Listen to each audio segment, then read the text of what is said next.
We also want to go to the Judiciary Committee Chairman, Jim Jordan, who joins us now. Congressman, I want to get to the release of the Hunter Biden transcript today, which you were very involved with. But first, I want to get your reaction to the dueling border visits today by Biden and Trump.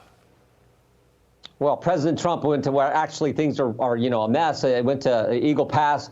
Joe Biden goes to Brownsville. What is this? Only his second trip to the border.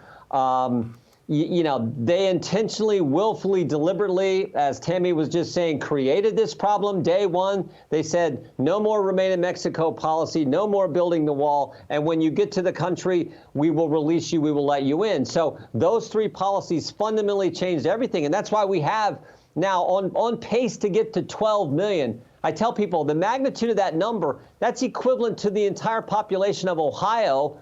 We're the 7th largest state in the country, for goodness. That's how bad this is. And then all the crazy things that happen, like as Tammy was mentioned, what happened with Lake and Riley, what happened to the police officers in New York a few weeks ago. This is deliberate, willful, intentional policy. And now they're trying to paper over it some because there's an election in 9 months. Right.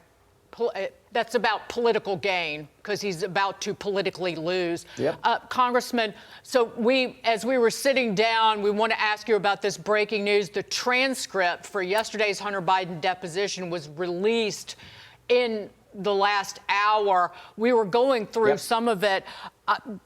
Just starting off with, did Hunter Biden confirm that the big guy is his dad, Joe?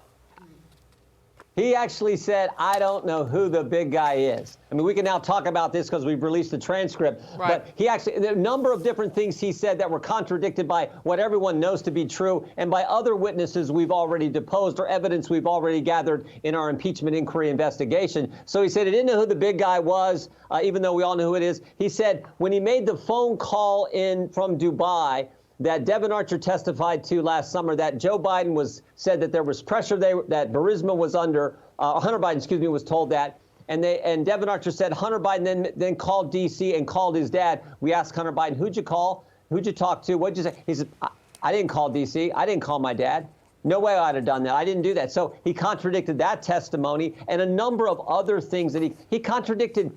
His partner, Rob Walker, said when they were trying to finalize the deal with a Chinese energy company, that there was a meeting at the Four Seasons restaurant, a lunch meeting, 8 people from China, Hunter Biden and 4 of his business partners, and Joe Biden made a drop by. Rob Walker said he stopped by, he gave a little 10-minute talk and then left. Hunter Biden said, didn't happen, he didn't come.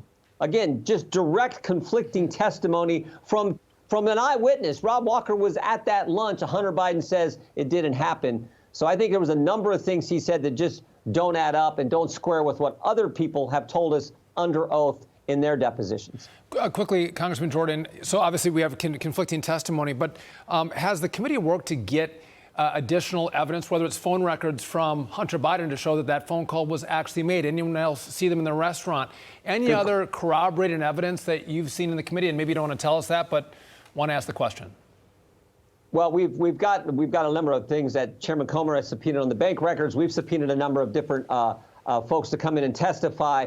The bank records is something that, or excuse me, the phone records is something that we're looking at. We're also got a witness coming in next week, Sally Painter, who is a Democrat public relations firm here in town who did work for Burisma back when Hunter Biden was on the board getting paid $1 million a year. And then, of course, as part of the broader investigation, in 2 weeks, we have former special counsel Robert Hur, who did the classified investigation, mishandling of classified documents case with Joe Biden. He's coming in for an open hearing. We think that's an important hearing, and we've actually subpoenaed him for the audio recordings of when he'd actually talked to Joe Biden and other documents that were part of that investigation.